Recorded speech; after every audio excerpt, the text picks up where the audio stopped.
Tenho uma palavra para estar compartilhando, é uma palavra muito simples, né?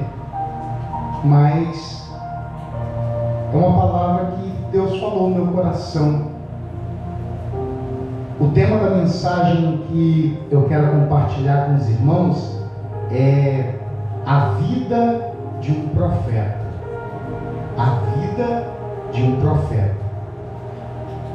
Você que trouxe a Bíblia, abre aí comigo a sua Bíblia no livro do profeta Jeremias. Jeremias capítulo 20, verso 2, diz assim: mandou prender o profeta. Jeremias foi espancado e amarrado ao tronco que estava junto à porta superior de Benjamim, no templo do Senhor. Amém? Queridos, o profeta,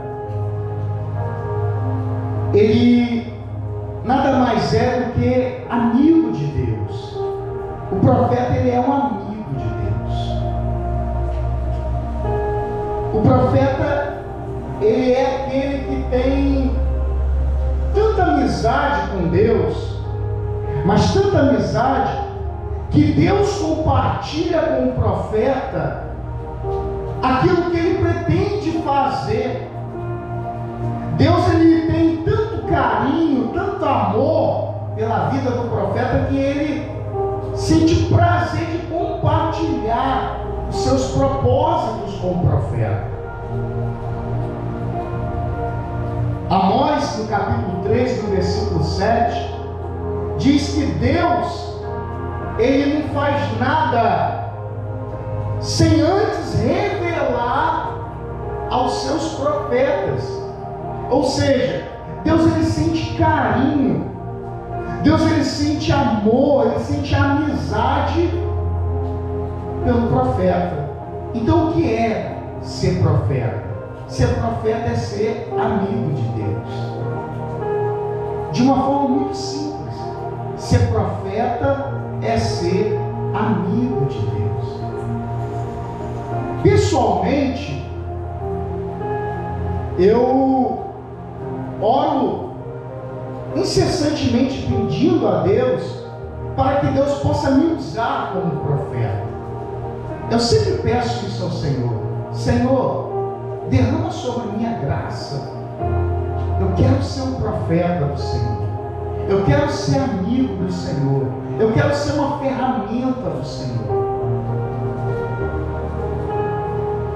E eu busco isso. Por esses dias eu comecei a estar relendo o livro do profeta Jeremias. Eu comecei a reler. Hoje eu concluí o livro, né? Eu li ali os 52 capítulos do livro do profeta Jeremias. E algumas coisas desse livro que eu li me chamou muita atenção. É claro que não dá para falar todas as coisas por conta do tempo, mas o livro é muito interessante, tem coisas ali muito interessantes.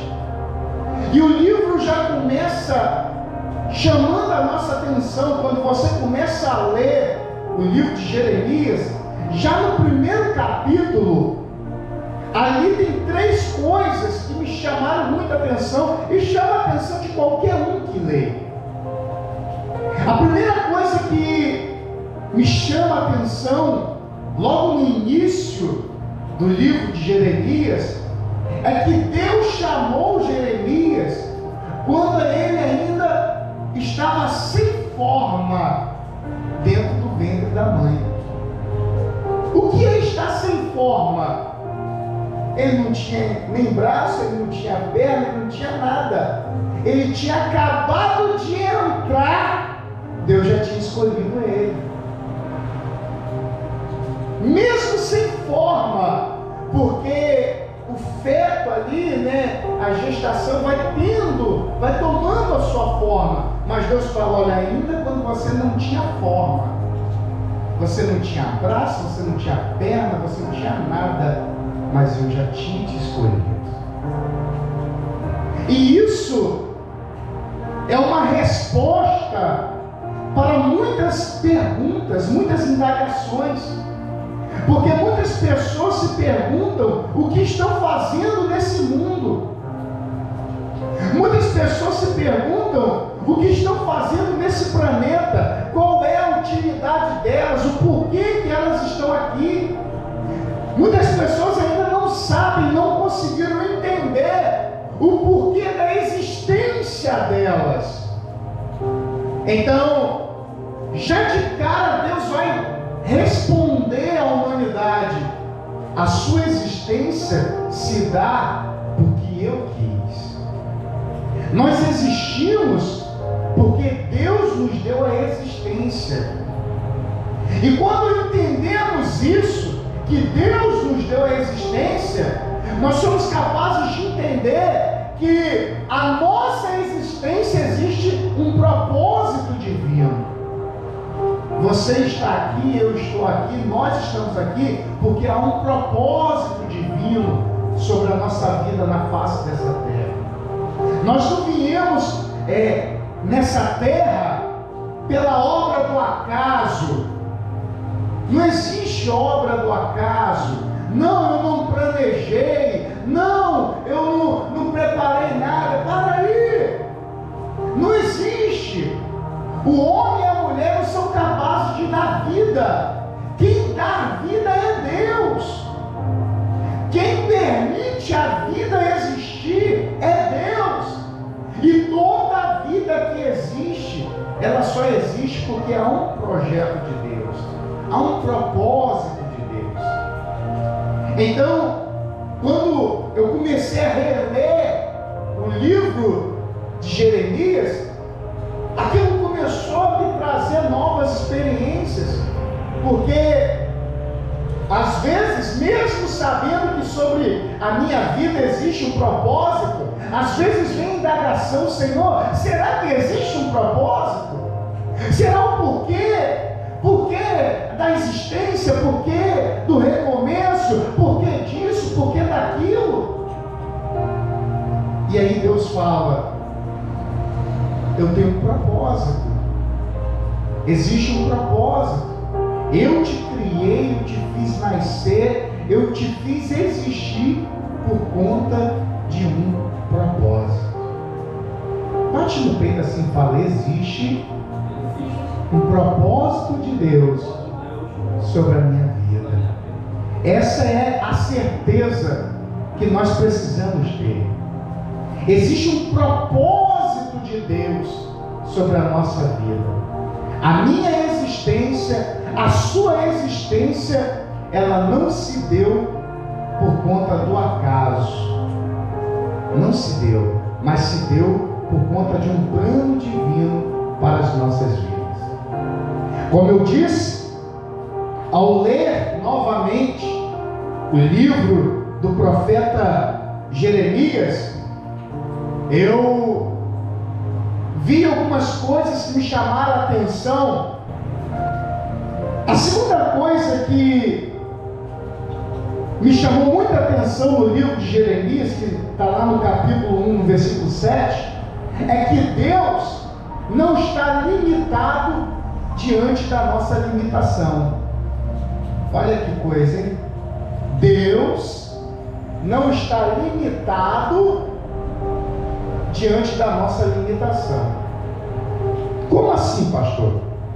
Quando Deus começa a se revelar ao profeta Jeremias, ele diz assim: mas eu sou menino ainda, eu sou novo, eu sou jovem, não há condições de eu responder ao chamado, porque eu sou muito novo, eu sou um menino ainda, sou muito jovem. E nós precisamos entendermos que Deus não se limita nas nossas limitações. Quando Deus nos chama, é Ele que nos capacita. Você não precisa saber fazer nada. O que você precisa fazer simplesmente é obedecer. O restante Deus vai fazendo. Às vezes, nós nos achamos incapazes de fazer a obra do Senhor. Jeremias se achou incapaz. Ele falou: não, eu estou muito novo ainda. Eu ainda não sou tão bem preparado, tão bem instruído, tão bem capacitado. Mas quem foi que disse que Deus precisa de alguma coisa, irmãos? Ele usa os capacitados? Claro que sim. Ele usa os instruídos? Claro que ele usa. Mas ele também usa aquele que não é.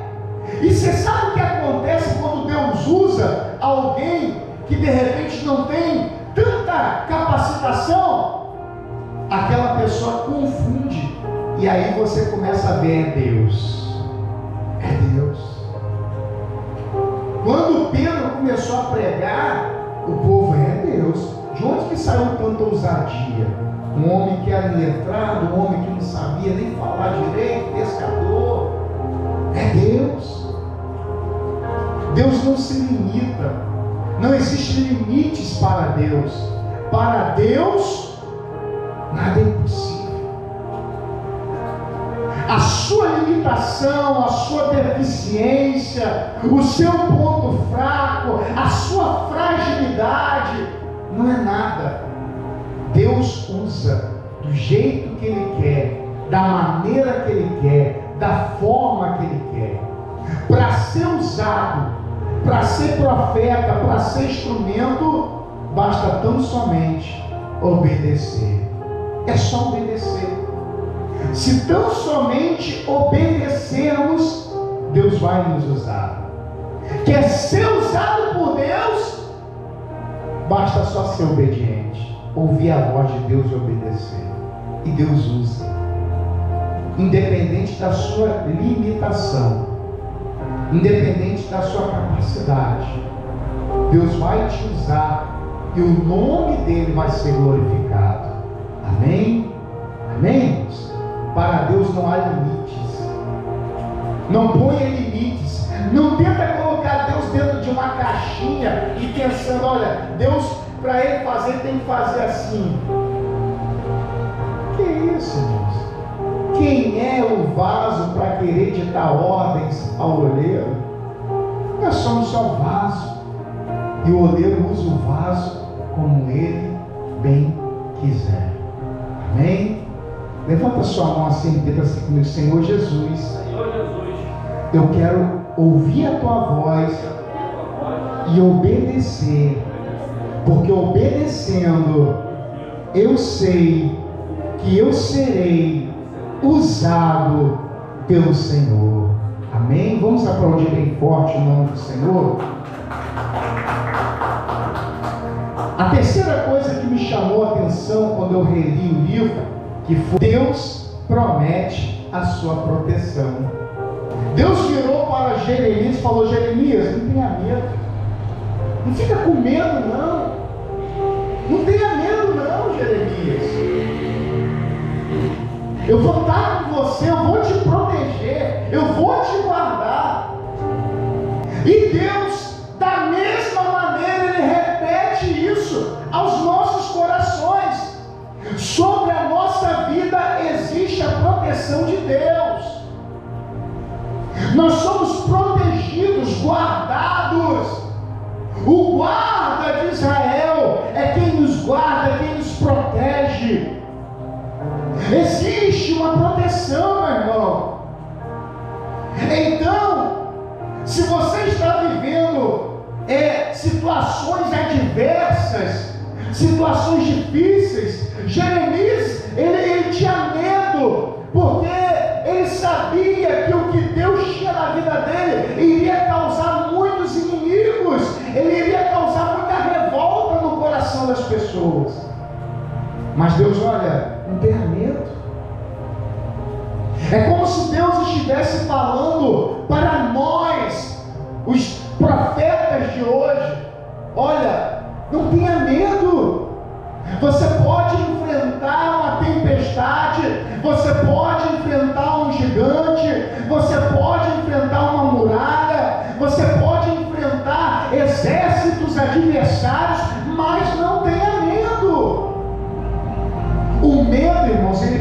paralisa. O medo nos impede de avançar. O medo nos impede de ir adiante. O medo nos impede de encarar o problema. O medo faz com que a gente aumente a dimensão do problema. Sabe o que acontece com o medo? O medo faz você olhar para a situação e ampliar ela. Golias tinha 3 metros e pouco, mas quem tinha medo olhava, parecia que ele tinha mais de 10. Não, eu não tenho condição de encarar, eu não tenho condição de enfrentar, e só consegue enfrentar Golias quem enfrenta o medo. Para você conseguir enfrentar o seu problema, a sua luta, você primeiro precisa encarar o medo, vencer o medo. Deixa eu te falar uma coisa: no dia que você perder o medo, não haverá mais limites para você, porque você vai encarar tudo nessa vida. Você vai entender: Deus está comigo, existe uma proteção divina, existe uma mão de Deus na minha vida, existe o Espírito de Deus. Meu irmão, deixa eu te falar uma coisa. Nós oramos para Deus enviar anjos. Nós enviamos, Senhor, envia lá o arcanjo. Nós oramos. Deixa eu te falar uma coisa. Um arcanjo de Deus é poderoso, é forte, é tremendo. Um serafim inteiro. Anjos são fortes. Mas mais forte do que tudo isso é o próprio Deus. É o próprio Deus. E o dia que você entender que o próprio Deus está com você, você vai perder todo o medo. Ainda que eu ande pelo vale da sombra e da morte, eu não temerei mal algum, porque tu está comigo. Quando você tem a certeza que Deus está com você, meu irmão, não tem escuro que te cause medo, porque a luz de Deus vai iluminar o seu caminho. O medo, o cristão precisa aprender a superar o medo. O medo de não dar certo, o medo de não conseguir, o medo de não ir adiante, o medo de não conquistar, o medo de não vencer. Por que eu, às vezes, nós temos medo de não conseguir vencer, se Cristo já falou que nós somos mais do que vencedores? Às vezes a gente se esquece.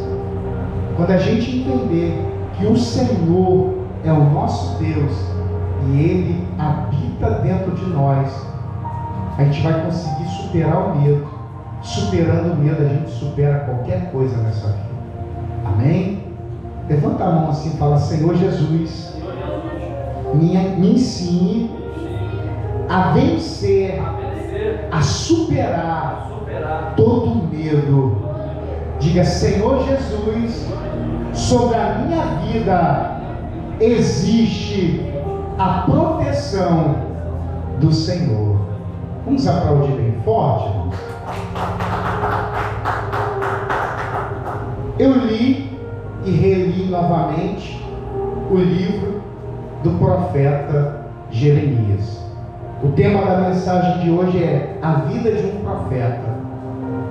E eu extraí ali algumas coisas que me chamaram a atenção. Não dá para falar sobre todas, mas teve coisas ali que me chamaram a atenção. E a quarta coisa parece ser contraditória. A quarta coisa parece que entra em choque com o que eu acabei de ministrar, que sobre a nossa vida está a presença de Deus. A quarta coisa é justamente esse versículo 2 do capítulo 20.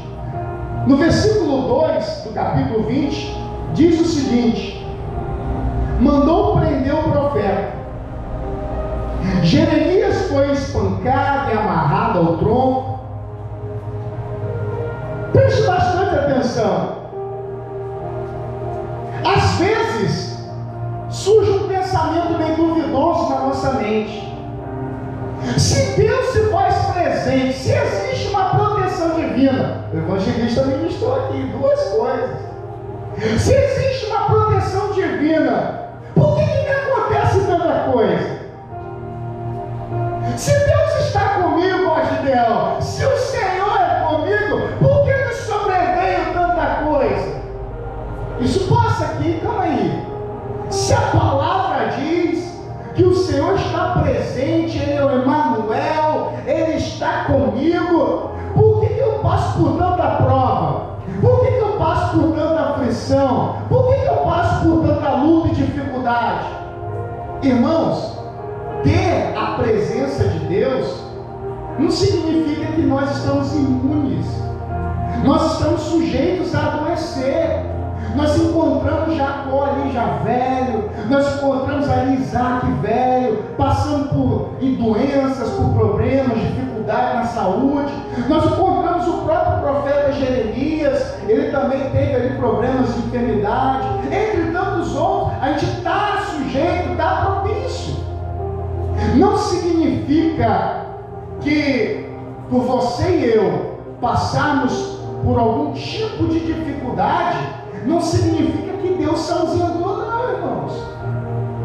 Perguntaram a Jesus: por que nasceu cego? Por que eu enfrento isso? Por que eu passo por aquilo?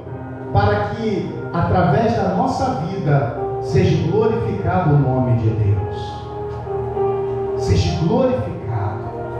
Os problemas que enfrentamos é para que Deus manifeste a glória dele. Quando nós não somos capazes de resolver algo e nos colocamos na dependência de Deus, essa situação glorifica o nome de Deus, porque Deus vem e faz o que nós não podemos fazer. É para isso. É para isso. O profeta, Deus falou com ele: rapaz, eu vou te capacitar. O que eu te mandar fazer, faça. Aonde eu te mandar ir, vai. O que eu colocar na tua boca para falar, fale. Eu vou ser com você. Eu vou estar com você. Eu vou te proteger. E o profeta obedeceu. E ele profetizou. E como eu disse, às vezes ser profeta não é tão simples, não é tão fácil, porque o profeta, ele denunciou o pecado daquela geração. Ele disse: olha, vocês estão se prostituindo diante de outros deuses. Ele disse: olha, vocês estão fazendo coisas que não glorificam ao Senhor. Vocês estão fazendo injustiça, não estão cuidando dos pobres, não estão cuidando das viúvas. Vocês estão pecando. Vocês estão pecando. E quando o profeta começa a denunciar, ele começa a arrumar inimizade, ele começa a arrumar problema, ele começa a passar por situações difíceis. Aqueles olhares sorridentes já começaram a ficar diferentes para ele. E o que aconteceu no decorrer do seu ministério? Tomou pau, tomou pancada no ombro. O texto diz que ele foi espancado, foi amarrado num tronco, foi preso. Ele fez tudo isso e passou por tudo isso. E eu te pergunto, se fosse comigo e com você, Deus promete a presença dele, Deus promete que vai estar conosco, que foi liberada sobre a nossa vida uma graça, uma unção, uma autoridade, e que Ele estaria conosco. Mas a gente começa a enfrentar, começa a passar, começa a ser ferido, começa a apanhar. O que você faria? O que eu faria? Será que diante da prova eu iria abandonar, desistir, falar: quer saber, rapaz, eu não nasci para ser saco de pancada, não. Esse negócio de ficar apanhando aí não dá para mim, não. Qual seria a nossa reação diante dessa situação? Passar por essas coisas, enfrentar isso. fazer, quer saber? Vou abandonar tudo, vou abandonar a Jesus, vou abandonar a Deus, vou abandonar a igreja, vou abandonar tudo, porque esse negócio de passar por prova não dá para mim não. Parece que quanto mais eu tento me achegar a Deus, mais luta vem. Parece que quanto mais eu tento obedecer e fazer o que Ele me manda, mais prova vem. O que eu vou fazer? Vou largar tudo isso, porque antes eu não estava passando por isso. Seria essa a nossa reação? Qual foi a reação do profeta? Você acha que foi qual a reação do profeta? Arrumou inimizade na família, arrumou inimizade na comunidade, na cidade, arrumou inimizade na igreja, porque quando ele chegava no templo para poder denunciar, os sacerdotes e os profetas que lá estavam olharam para ele de cara feia. Esse cara só vem aqui para falar mal da gente. Qual seria a nossa reação? Seria desistir? Você acha que qual foi a reação de Jeremias? O que está escrito aí? Jeremias 20. Leia a reação desse homem de Deus. Jeremias 20, versículo 9. Apesar de tudo isso, eu não posso deixar de falar. Apesar de tudo que está me acontecendo, eu não posso. Se eu disser que eu não vou mais falar em seu nome, que eu não vou mais falar a tua palavra, a sua palavra ela queima no meu coração e ela queima nos meus ossos. Jeremias, meu irmão, ele não abandonou o ministério profético. Jeremias, ele não deixou de fazer o que Deus mandou. Pelo contrário, quando ele pensava, olha, eu vou parar, o coração dele ardia como chama, o Espírito Santo fazia arder a palavra da profecia. Os ossos de Jeremias ardiam. Irmãos, dois homens estavam caminhando, um conversava com o outro, de repente o próprio Senhor se apresenta e começa a conversar, e depois o Senhor se revela, e esses dois homens falam, olha, o nosso coração não ardia enquanto ele falava. Não existe um profeta que não tenha o coração em chamas quando Deus está falando com ele. Não existe um profeta, meu irmão. Todo profeta de Deus, quando recebe a revelação, a palavra, a chama, o fogo vem. Você não consegue se conter, você não consegue se segurar, porque é mais forte do que eu e você, é mais impactante. A gente não consegue reter essa glória. Ela vem como explosão, dínamo, poder. É isso. É isso. Então, se realmente somos profetas, se realmente temos ouvido a voz do Senhor, se realmente somos obedientes e tementes ao Senhor, pode acontecer o que for, nós não vamos parar de falar do Senhor, nós não vamos parar de anunciar o Senhor, porque uma chama arde dentro de nós, um fogo queima dentro de nós. O profeta apanhou. Você quer saber de uma coisa? Vou me basear em Jeremias. Jeremias, profeta, o texto diz claramente, escolhido, separado, chamado pelo próprio Deus. As palavras que ele colocava na boca e no coração dele era o próprio Deus. O ministério de Jeremias não era arrastado de multidões, não. Pelo contrário, ele era rejeitado sozinho. Sozinho. Nem casar casou, era só ele. Não tinha multidão, ele foi rejeitado, o ministério rejeitado. Então deixa eu te falar uma coisa, não ter multidão não significa que você não tem a aprovação de Deus, não. Nem sempre multidão significa aprovação divina, não. nem sempre é sinônimo da aprovação, não. O que é sinônimo da aprovação de Deus é a obediência. É a obediência. Eles ouviam, ficavam na bronca, ficavam chateados, mas lá no fundo, eles sabiam que era Deus. Eles sabiam que era Deus denunciando, eles sabiam que era Deus falando, eles sabiam que era Deus querendo transformar, consertar. Eles sabiam. Então, mas cadê as multidões, meu irmão? Posso não ter multidão, mas eu sei que é Deus que chamou. É isso. A voz foi a de Deus chamando. Você não precisa ter a aprovação de todo mundo, não, meu irmão. Você precisa ter a aprovação de Deus para exercer o ministério chamado que Deus te deu. Você só precisa disso. A aprovação de Deus. Nem sempre a aprovação do homem significa alguma coisa, não. Nós somos dependentes de Deus. De Deus. Não abandone o seu chamado.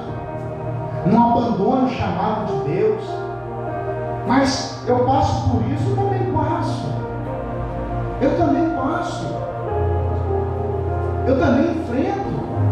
Não é a aprovação humana, é a aprovação divina, é o chamado de Deus. Quando a gente apanha, quando a coisa dá errado, quando a coisa começa a não sair do jeito que a gente imagina, a sensação, o desejo que vem é: vou desistir. Mas o profeta, ele diz assim: apesar de tudo isso, eu não posso deixar de falar. Apesar de não ter a multidão, eu não posso deixar de pregar. Apesar de não ter o que eu gostaria que tivesse, eu não posso deixar de clamar e de adorar. O culto, ele não é oferecido para os homens. O culto é prestado para Deus. É para Deus. Então não importa se está só você e Deus, se está uma multidão. Não importa. Quando a gente entender isso e não abrir mão e ser obediente, Deus ele vai honrar. Deus ele vai honrar. Deus honra aqueles que lhe obedecem. Deus é Deus de quem obedece a Ele. Amém? Hoje eu vou fazer uma aliança com meu Deus.